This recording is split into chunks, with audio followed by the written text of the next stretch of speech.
Welcome to the Timely Drops of Wisdom podcast. I'm your host, Jessica Carmon, founder of Resourced Apothecary, where we are asking you to rethink how you refill your cup. Resourced Apothecary offers sustainable practices and products to help you deepen your connection to yourself, your community, and to Mother Nature. Here in this podcast, I'm sharing the plant spirit medicine I receive from the plants and the land. The plants share their wisdom through messages and actual medicines. We'll discuss both in detail. In addition, I provide sound healing and guided meditation to help you connect in with the plants in your unique way.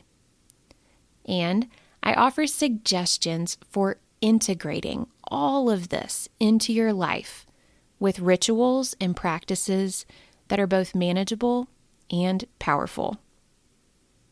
I'm thankful you're here. Let's get into today's topic. I want to take some time today to speak openly with you about some things that are coming up for me and to invite you to make space for things that may be coming up for you when you do the powerful and important work of clearing out stagnant energy.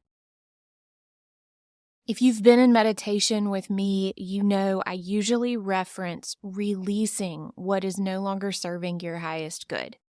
For me, this practice has been incredibly transformational.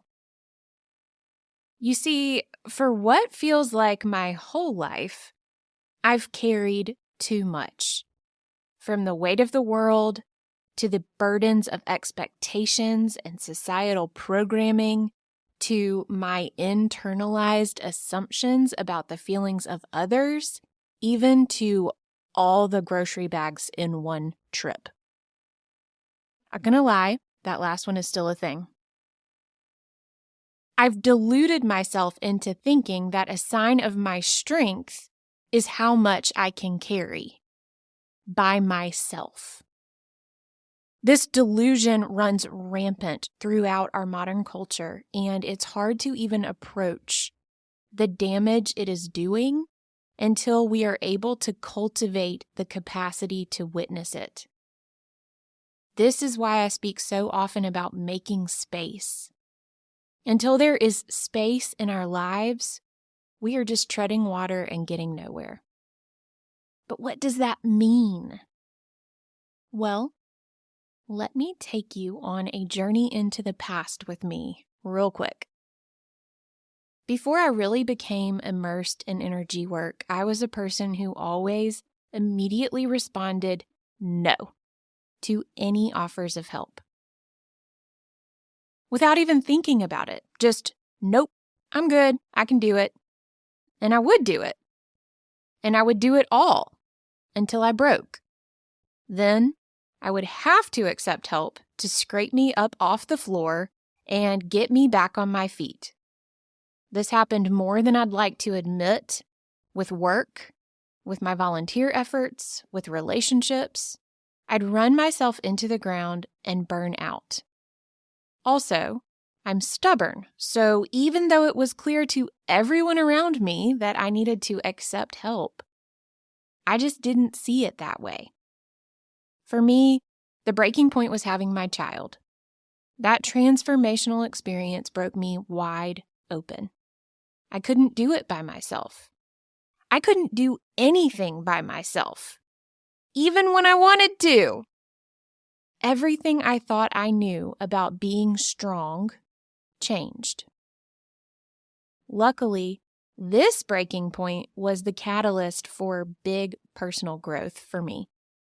I sought out a spiritual advisor, shout out to Terry Ann Hyman, and I got serious about rebuilding in a way that nurtured my soul. A big part of the work I did with Terry and with many other teachers was releasing. I made a regular practice of releasing all the energy that no longer served my highest good, releasing all the energy that was not mine to carry, releasing all the energy that was too heavy for me to carry on my own. At first, it was a cute thought, like, oh, okay, I'll go along with this for the experience, and the meditation will be fantastic. Very quickly, though, I was overcome with the change in how I felt. As I cultivated a regular practice of releasing, I began to notice more capacity to call on my angels and spirit guides for help. Again, what started as lip service became a source of nourishment. What happened next, though, was life-changing. The more I practiced releasing what was not mine and asking for heavenly help, we'll call it, the more capacity I had. More capacity to witness my life. More capacity to enjoy the highs. More capacity to experience the lows and move through them. More capacity to be present to my life instead of constantly feeling like I was just barely holding on to the bumper of the struggle bus. The practice of releasing all that was not for me helped me develop the capacity to receive. My mindset shifted completely. I woke up to the fact that the strongest thing I could do was to ask for help and accept it. Instead of constantly trying to shoulder everything or being upset because they should just know what I need, I began to focus on getting better at recognizing when I needed or wanted help. I spent time learning how to be more clear in my requests for support. Wait, what do I actually need in this moment? What could make this situation less stressful? How do I more effectively communicate my wants? What would make me happy right now?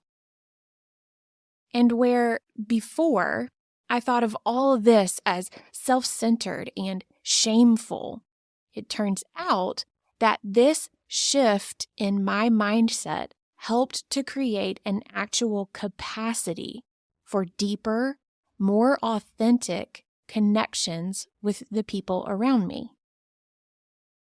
In learning to release what was not mine, I learned to receive. In learning to receive, I got in touch with myself on a deeper level than ever before. I learned how to communicate my needs.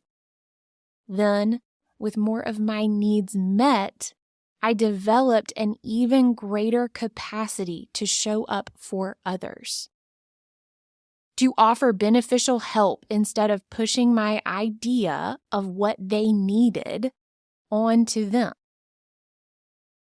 And as our quick little journey into the past arrives in the present day, you may be wondering when I turned into Buddha with all this personal growth. Let me be the first to say, this is a lifelong practice.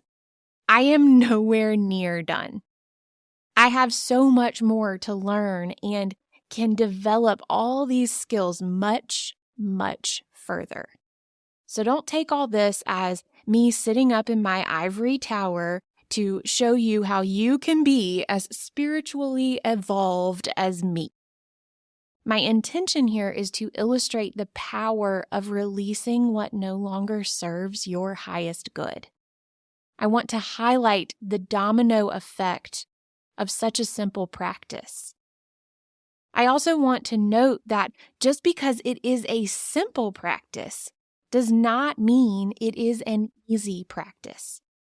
When we go about the work of releasing stagnant energy from our bodies and our fields, that can actually be monumental work. depending on what your body has experienced, what your soul has experienced, your ancestral experience, etc., there may be quite a lot of heavy, heavy energy to let go of. And just like with onions and parfaits, there are layers to all of this. Please tell me you know that movie reference. So, this month when we've been working with Mugwort and Larimar to release blocks and stagnation between the root chakra and the sacral chakra, we've been doing big, big work.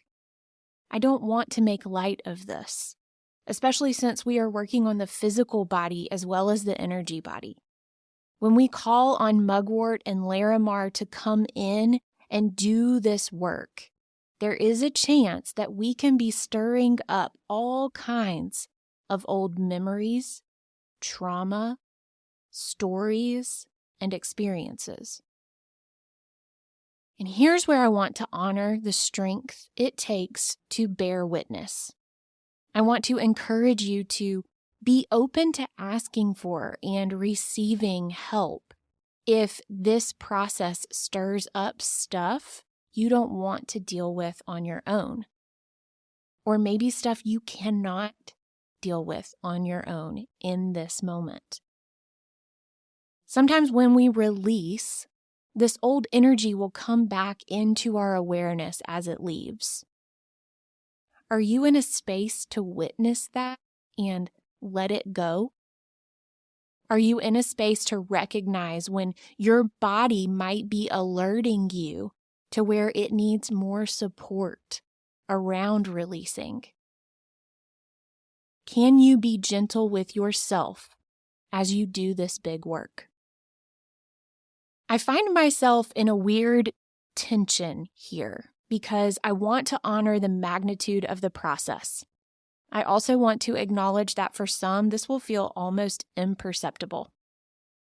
It's wild how energy work is different for everyone, and honestly can be different for someone in different seasons. I don't want to intimidate or scare you from exploring what will come up for you when you cultivate a practice of releasing. I want to dangle the carrot of all the good that can come on the other side of this practice. And at the same time, I want to invite you to be open to support along the way. Working with a coach, an energy worker, a therapist, or other person who has the capacity to witness you and offer support is a gift that I hope you will offer yourself. It changed my life for the better. I am so grateful for the capacity to receive support. It is that capacity that enables me to tune in to the messages of the plants. It is that capacity that helps me maintain my center, or at least come back to it quickly when life gets chaotic. And that, my friend, is why I share all of this with you. It is why I will always encourage you to release what is no longer serving you. It is why I will devote a whole month to the space between chakras and the idea of dissolving all the blocks and stagnant energy standing in the way of flow. So as we move closer to spring, if you are wondering where all that big energy of potential and possibility has gone, if you find yourself in a bit of a storm, remember that sometimes when we let go of what is not ours, when we release stagnant energy, things can get stirred up on their way out. That can be really unpleasant and sometimes even makes us feel like we're falling behind or moving in the wrong direction. I encourage you to be patient. Witness the storm with the understanding that all this chaos is on its way out.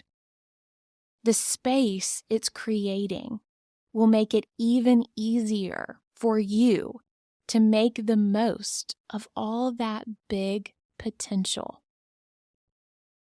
If this storm is particularly difficult to weather on your own, you've got a great opportunity to call on someone for help. That help can come in the form of working with a professional, confiding in a friend or family member, hopefully one who has the capacity to walk with you through this. Or it can look like calling on your angels and spirit guides in meditation or prayer, calling on the God of your understanding, or your source, or the universe, or even the spirit of Larry David, whatever resonates for you. Give it a shot. See what comes of it. I'm rooting for you. Big love, my friend.